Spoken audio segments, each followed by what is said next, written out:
They told me I wouldn't make it. Not once, not twice. Over and over again, they looked me in the eyes and told me that my dreams were too big, that my goals were unrealistic, that someone like me didn't have what it takes.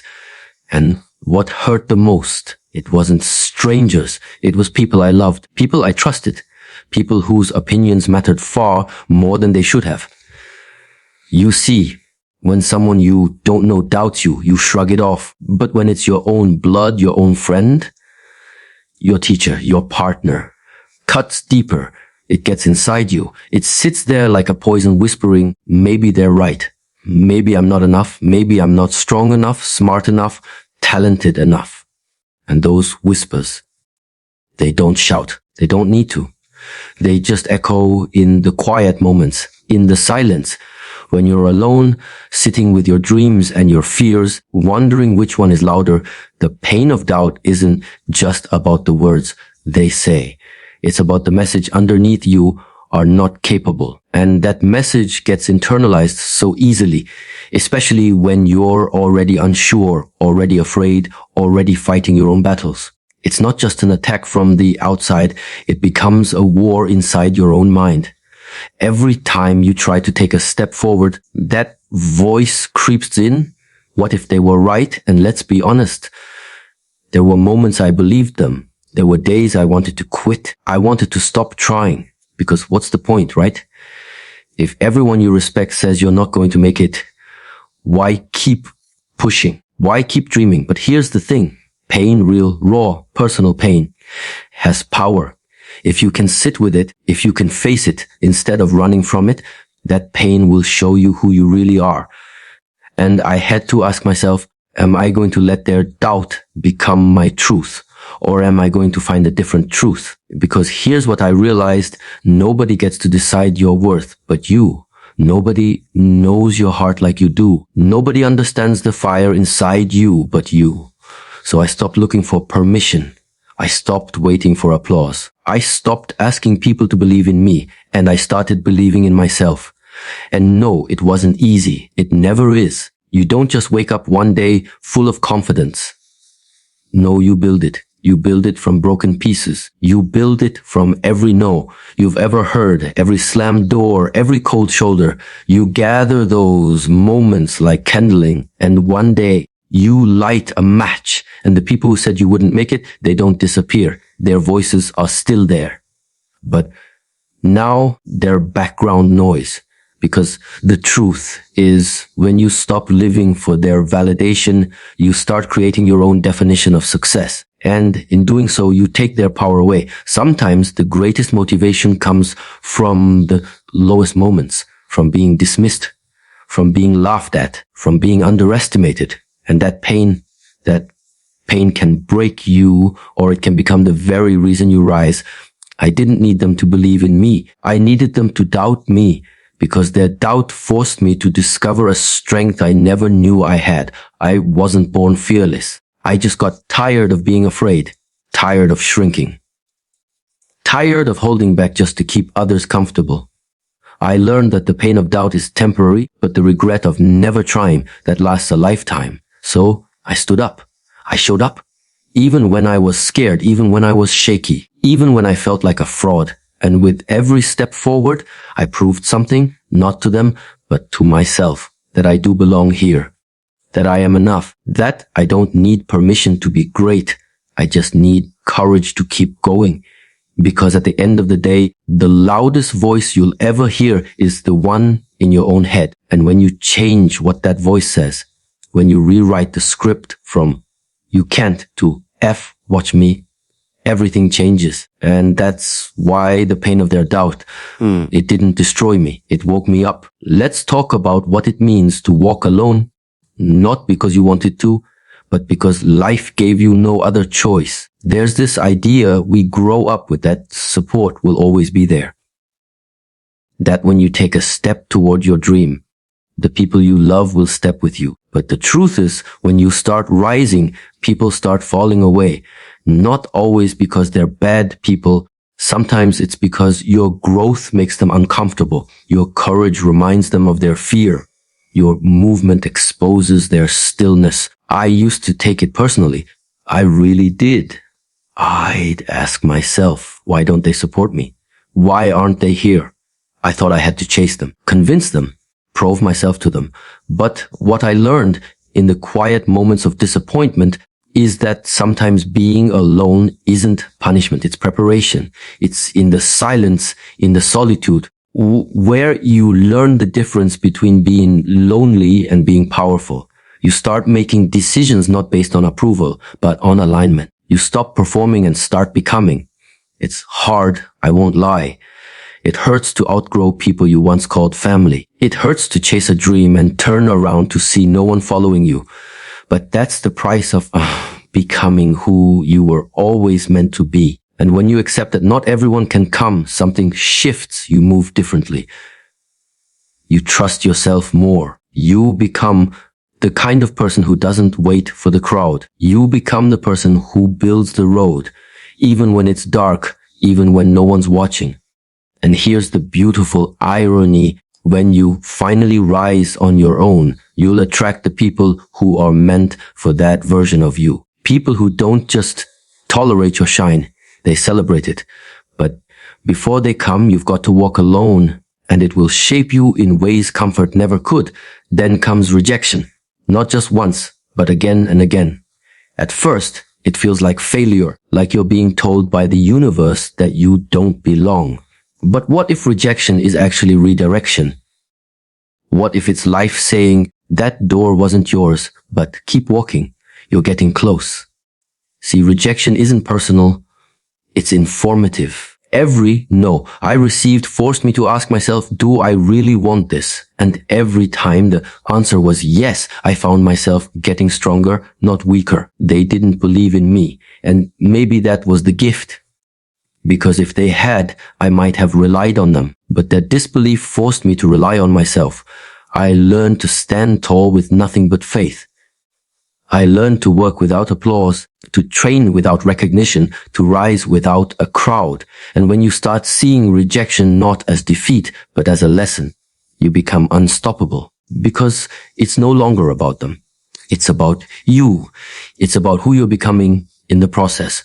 You don't become strong by being accepted. You become strong by being rejected and choosing to rise anyway. Let them say no. Let them laugh. Let them doubt. Let them walk away. Let every one of their rejections become the fire under your feet. You don't need everyone to believe. You just need to believe enough to keep going. And while they slept, you worked. While they laughed, you learned. While they doubted, you planned. That's what they never saw. They didn't see the 3 a.m. battles, the heartbreaks, the moments you wanted to quit but didn't. The quiet grind that nobody clapped for. They only saw the outcome, the result, the stage. But they didn't see the weight you carried to get there. And that's okay, because this journey was never about proving anything to them. It was about discovering everything inside of you. They didn't see the days you showed up anyway. They didn't see you cry and keep going. They didn't see the sacrifices, the missed parties, the late nights, staring at a ceiling wondering if it's all worth it. But you kept moving.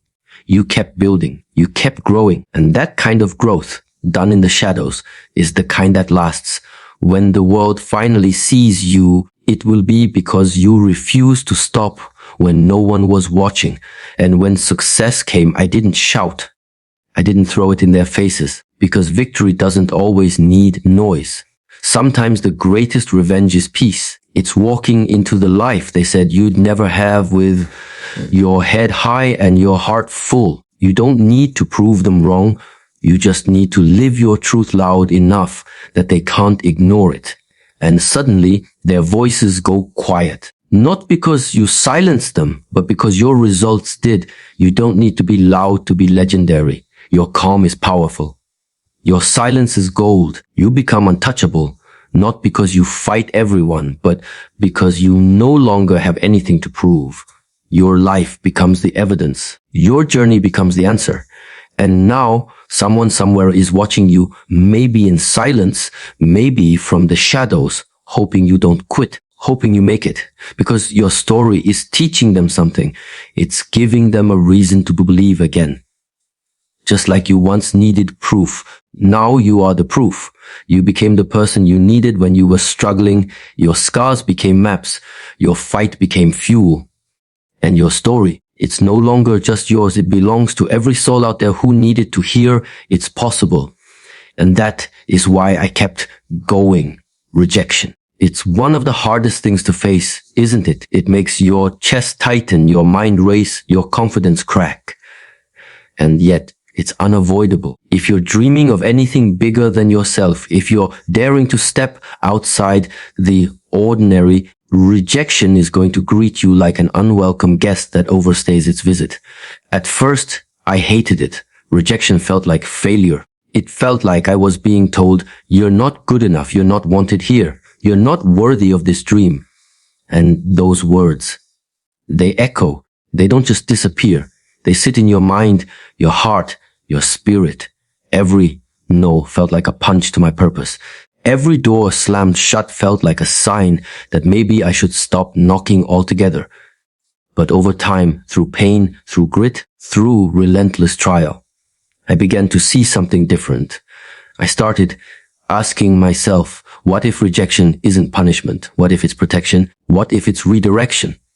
And that question changed everything. The truth is rejection doesn't mean you're not enough. It often means you were too much for that situation, for that person, for that level. And when I realized that, I stopped shrinking. I stopped trying to fit into spaces that weren't built for someone like me. Because if I had been accepted into the first doors I knocked on, I never would have reached the ones that were actually meant for me. I learned that rejection is not the end. It's just the middle of the story. And like any good story, the middle is where the tension builds, where the character is tested, where the decision is made. Do I turn back or do I keep going? Rejection isn't your enemy. It's your refiner. It scrapes away the parts of you that still depend on approval. It humbles you. It teaches you patience. It teaches you how to stand tall even when you feel small. Because when someone says no and you still keep going, that's power. That's ownership. That's belief in motion. There were moments I stood at the edge of my limits, holding yet another. We're sorry. Letter, hearing yet another. You're just not what we're looking for. And I wanted to disappear. I wanted to walk away. But I didn't. Because every rejection I faced reminded me that I still had more to fight for. That I still had more to become, that I was still on the journey, not because it was easy, but because I was willing to keep going when most people quit. You see, people often mistake rejection as a door slamming shut forever, but what they don't see is the hallway, the space in between, the part where you walk, sometimes crawl until the next door appears. And yes, it may take longer than you expected. Yes, you may face setback after setback. But every rejection along the way is shaping you for the moment you finally say yes to yourself, to your growth, to the version of you who was always waiting on the other side of the storm. I stopped fearing rejection when I realized that I could survive it, that I could feel the sting and still stand, that I could hear, "You're not good enough," and reply, "Watch me." That I could fail in front of others and still hold my head high, because failure didn't mean I was finished. It meant I was brave enough to try. And that's the kind of power rejection gives you if you let it. It teaches you that you don't need everyone to believe in you. You just need you. You need your voice to be louder than theirs, your hope to outlast their doubt, your faith to be stronger than their fear. Let them say no. Let them doubt you. Let them push you away. And then let that fuel you. Let that shape you.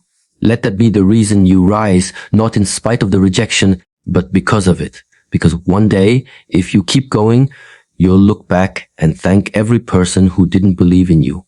Every time they said no. Every door that closed, you'll realize they didn't block your path, they built it. And you'll understand that rejection was never meant to stop you. It was meant to reveal you. That's when rejection becomes power. They talk about the success, They talk about the win. They talk about the applause, the recognition, the headlines. But what they don't talk about, what they never really see, is the grind. The quiet, lonely, exhausting grind behind the scenes. They didn't see the hours I spent staring at a blank screen, wondering if I had anything left to give. They didn't see me wake up before the sun again and again, dragging my tired body toward a dream that hadn't shown any signs of coming true. They didn't see the meals I skipped, the sleep I sacrificed, the people I lost, the moments I missed, all in the name of something I couldn't even guarantee would work. They only saw the highlight reel. But you and I both know real growth doesn't live in the highlights. It lives in the shadows. It lives in the early mornings when you're too tired to move, but you show up anyway. It lives in the late nights when your heart is broken, but you keep building. It lives in those brutal in between moments where no one is clapping, no one is watching, and no one is cheering, but you keep going. The grind isn't glamorous. It's not Instagram worthy. No filters, no applause, just work. Just effort. Just relentless, stubborn, gritty movement forward when everything inside of you is screaming to quit. There were so many nights I questioned it all, wondered if I was wasting my time, wondered if all the sacrifice was even worth it. And in those moments, I realized something powerful. Greatness doesn't come when you feel strong. It comes when you feel broken but still don't quit. It's not built in the light. It's built in the dark, and that's the part no one talks about. The grind they didn't see. They didn't see the days I failed over and over again and still found the courage to try one more time. They didn't see the silent tears, the quiet prayers, the lonely walks. They didn't see how hard it was to keep smiling when everything around me was falling apart. But that's the grind. That's the work.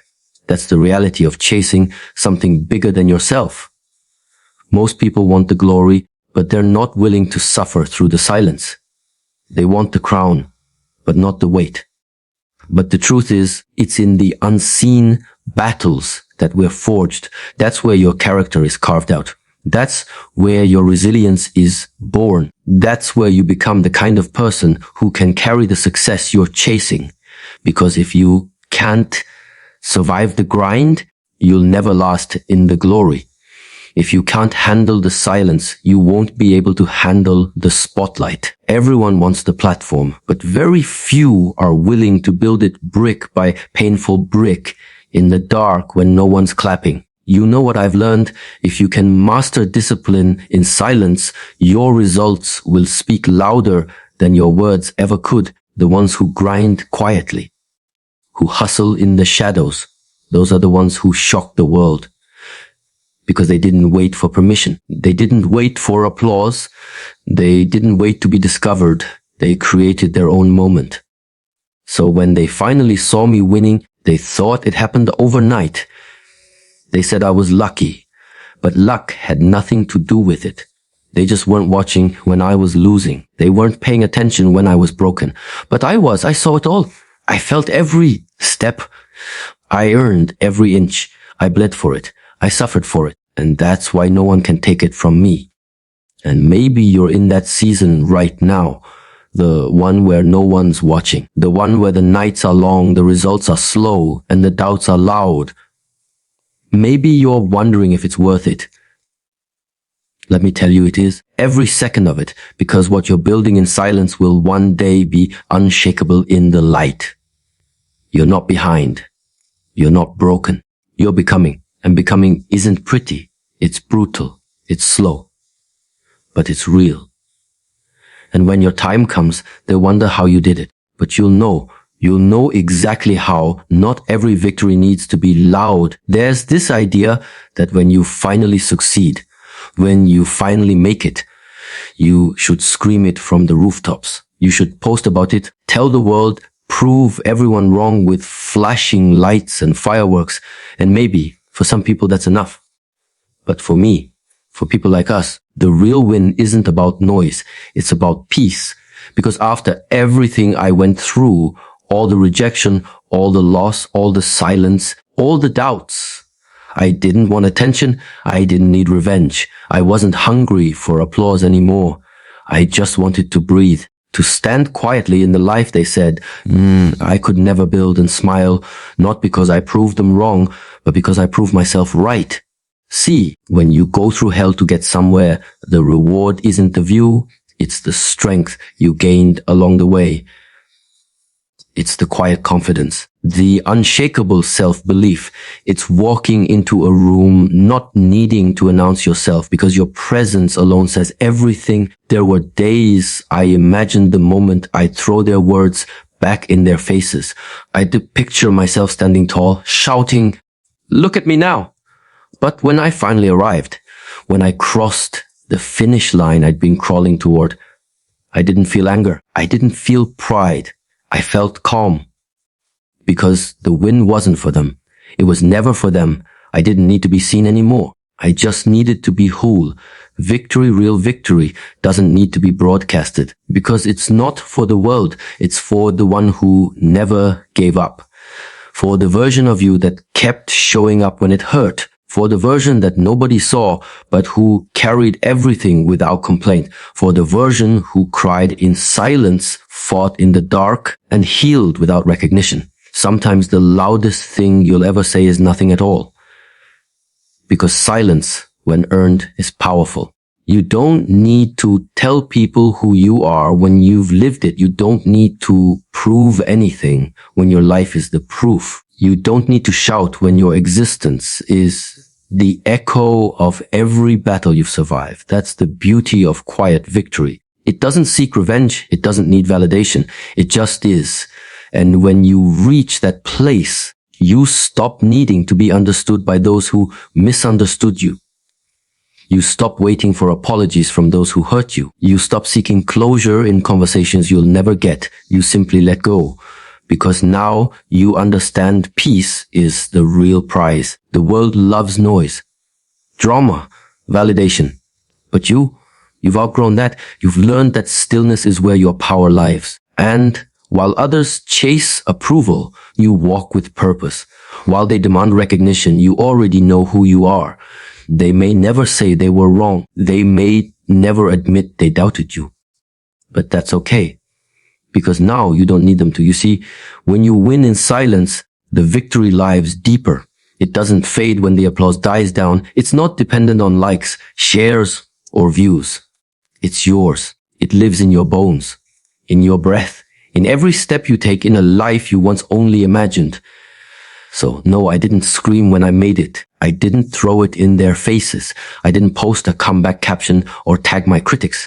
I just kept walking, quietly, gratefully, fully. Because this peace, this strength, this life is louder than anything I could have said. And sometimes the greatest thing you'll ever do is simply arrive. There's something strange that happens when you make it through the fire, when you survive what was meant to break you. At first, all you want is to move on, to leave it behind, to forget the nights you cried yourself to sleep, the days you walked with your head down, pretending you were okay. You think that healing means silence. But then something shifts. One day, someone looks at you the way you once looked at others, with tired eyes, a quiet desperation, and a silent plea that says, "Please, tell me it gets better." And in that moment, you realize you didn't survive all that pain just for you. You survived it for them too. That's the power of your story. That's the quiet miracle of your journey. Because once upon a time, you were the one searching for proof that it was possible. You were the one scrolling through stories, hoping for a voice to whisper, "You're not alone." And now you are that voice. You are the proof. You are the evidence that strength can grow in broken places. That light can return after darkness. That dreams can survive disappointment. You didn't just rise for revenge. You didn't just rise for applause. You rose to become the very thing you needed when you were down. And that matters more than you know. You see, it's easy to think that success is about the finish line, the achievement, the recognition. But true success It's about impact. It's about what your survival unlocks for someone else. It's about how your scars become a map, how your truth becomes a torch, how your presence gives someone else permission to believe in their own comeback. And you don't even have to shout it.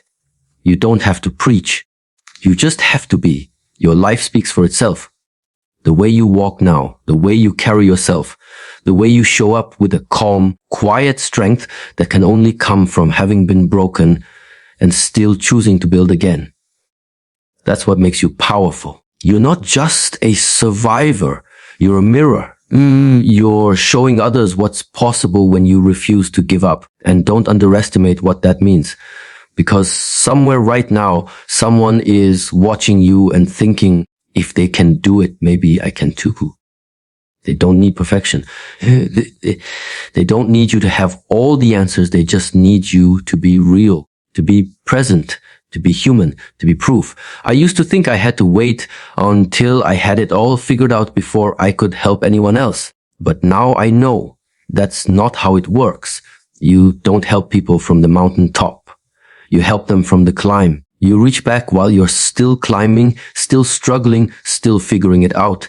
And in that raw, unfinished place, you offer something far more powerful than perfection, hope. And hope, real, grounded, lived in hope, is contagious. So if you're standing in your strength now, don't hide it.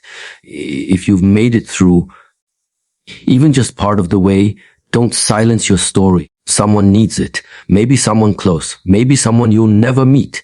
But your journey has weight. It has meaning. And it has reach. And if you're still in the middle of it, still in the fight, still figuring things out, keep going. Because one day, your survival will become someone else's rescue line. Your healing will become someone else's permission to begin. Your strength will echo beyond you. That's what happens when you rise, you inspire, whether you mean to or not, whether you realize it or not. Because people don't follow perfection. They follow real. They follow grit.